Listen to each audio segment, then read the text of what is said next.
Good evening. This is CTV News for Wednesday, May 23rd. I'm Patricia Vallone. And I'm Rochelle Metzger. Glad to have you with us tonight. Well, two very different pictures are being painted in court of the tragedy that took the life of 30-year-old Natasha Pettigrew. Prosecutors say it was a callous hit and run, while the defense calls it a tragic accident. Denise Douglas is at the Upper Marlboro Courthouse with the latest.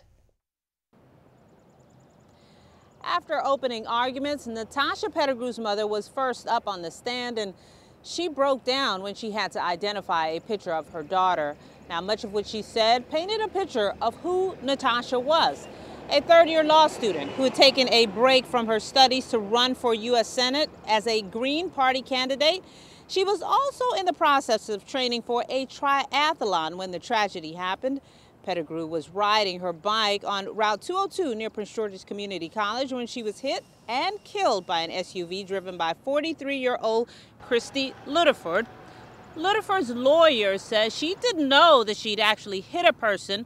In fact, she thought maybe she'd hit a deer, but it wasn't until she'd gotten home that she actually found the bike under her car and realized that she'd run into something. Turned out it was Pettigrew.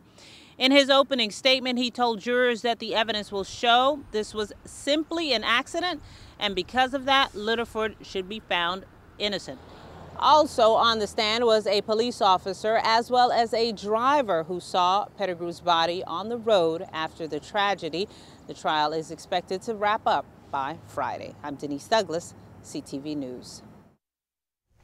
Christy Ludeford is charged with 6 crimes, including hit and run, failure to render assistance, and negligent driving. A fallen state trooper is honored today in Prince George's County.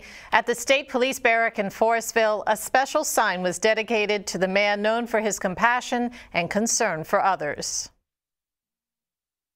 His life was cut short in June 2010. Only 24 years old, Trooper First Class Wesley Brown was fatally shot outside a Forestville restaurant where he was working part-time security detail.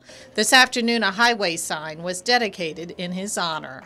Here is a sign, a memorial, a sign to remind you, Mom, and a sign to remind Ebony and all of you, a sign to remind you that this state remembers. And you know what? In reality, all of us are signs.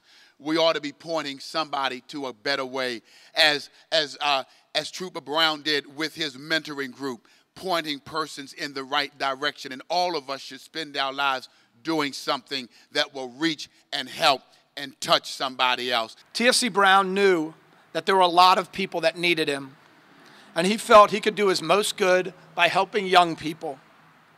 And we will never know all the good that TFC Brown accomplished in the lives of the young people that he worked with.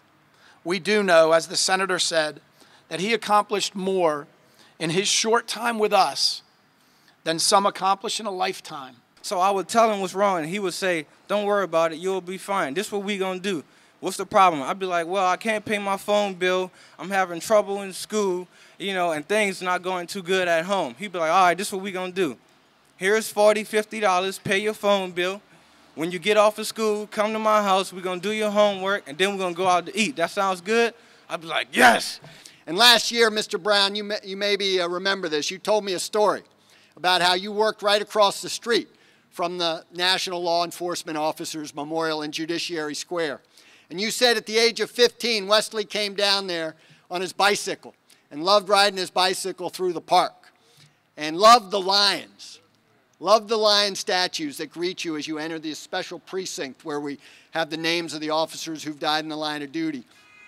And today, very ironically, very appropriately perhaps, that lion, those lions guard the memory of Wesley Brown and all of those fellow heroes he served with whose names are inscribed alongside his, all heroes of America. Several highway signs will be erected along the Beltway near the Forestville Barrack, where Brown was assigned when he was killed. And 2 weeks ago, Cyril Williams, the man convicted of Trooper Brown's death, was sentenced to life without parole. It was a scary scene at Rosecroft Raceway, in Oxon Hill last night. Several carts and horses crashed, leaving 3 drivers injured. At least 2 had head injuries and lost consciousness. They were flown by helicopter to a trauma center. The injured men are said to be in serious condition, but the injuries are reported to be non-life-threatening. Authorities want to know if you've seen this man. He's 73-year-old Leo Burney, and he has not been seen since yesterday morning. Burney has Alzheimer's disease and a heart-related illness and is in need of his medication. Authorities say he left his Mount Rainier home in the 4300 block of 30th Street about 10 a.m. Tuesday. He was last seen walking near 30th and Upshur Streets. Anyone with information on Burney's whereabouts is asked to call 301-699-2601. And you are watching CTV News. I'm Patricia Vallone. And I'm Rochelle Metzger.